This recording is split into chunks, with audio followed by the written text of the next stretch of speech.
I gotta say, it's the most improvement jump from a simple mobile game inspired by the impossible game to something like this. Oh my god! And when it comes to the creativity and difficulty of GEO-DASH, this can explain exactly why.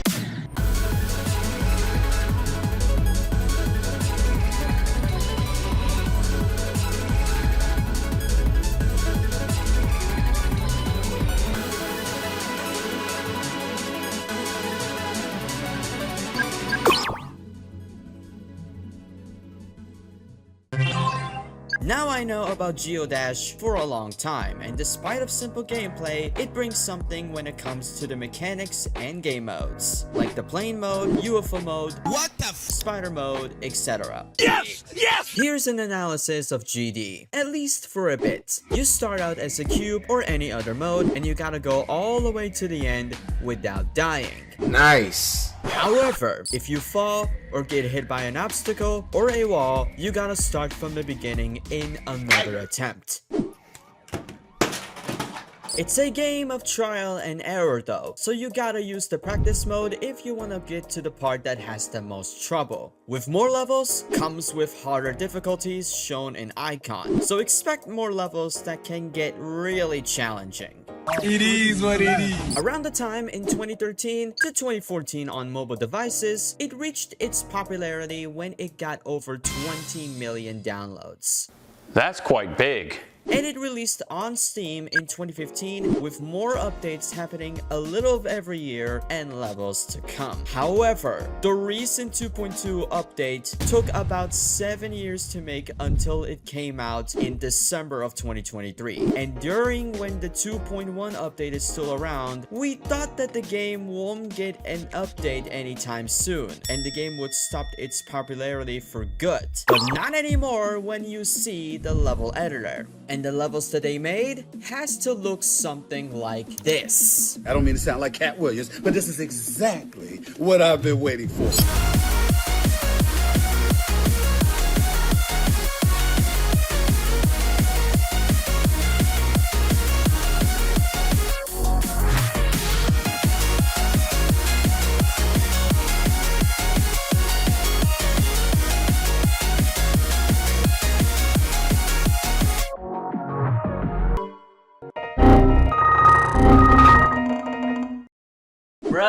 With enough creativity and art, the GD community have made levels like this that push the limit of what's possible in the level editor. In fact, it made it clear that those levels are something unlike anything everyone have seen before, and despite during 2.2 not coming out for a while until December of 2023, they took their creative flow into their own hands and take it to the next level. And it somehow kept the game alive almost 12 years later because of this, which is absolutely surreal. It was also when 2.2 came out and it got better than ever before, with many levels that look breathtaking, beautiful, and mind-blowing to look at. It's one of those games that really showcases of what the levels can do with something like this. We're having a breakdown, we're having a breakdown, we're having a breakdown, having a breakdown, we're having a breakdown.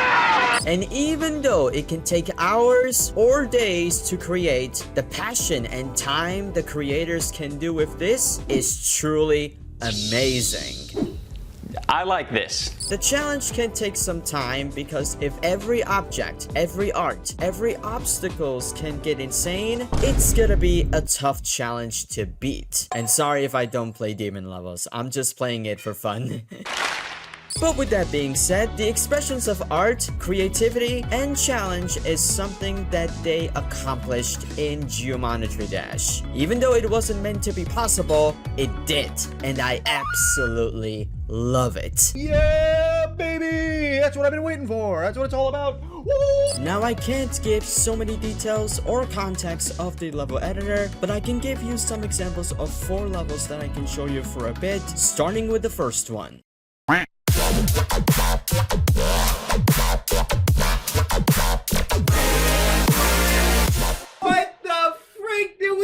This is Duck Step, a duck-themed level that's all focused in a construction setting and filled with ducks as well, giving it a funny but creative level to beat. Nice. The second one is called Space, and it's a remake of Audiovisual's first level by the name of Turtle Smack. I don't know why it's named like this in the first level, but with all that being said, Space has better objects, better backgrounds, and an incredible celestial theme on top of that. By the way, the part in the flying mode looks incredible. I really love that so much. Berserker is a level that is part of the NCS Gauntlet that's focused on a lot, I had to say. Like the flying part where it has an NCS visualizer on, burning and crumbling city tower if I am right about that. It has Jason Voorhees from Friday the 13th in a car that is drifting and driving fast and jumps at the end of the level once you beat it, which looks incredibly awesome. And lastly, but probably one of my favorite recent levels in the game is Atlas Centaur, a really insanely good level that's all in a combination theme of Earth, space, and high tech, with incredible style and a banging soundtrack and a sense of atmosphere that will take you on a journey through space. Come on, I was born ready. All those 4 levels, and I'm pretty sure a few more, is why GEO-DASH have exceeded the limit when it comes to its creativity and difficulty. And if it wasn't the creators of each level that made it what it was today, I wouldn't stick around as much. But I'm glad I did. Yeah, boy. Note about the game that it's not easy over time. It can take a while to get used to, but once you get a hang of it, you'll have a good time with it. Just brace yourself for the harder levels like this. Also, the game is cheap to get, so if you got enough money to spare, then GEO-DASH can be a welcome addition to your game library. I don't know what the future holds for the game, but until then, it felt so good to be back on a game that's now a platforming arts form. And well, I have nothing to regret about it.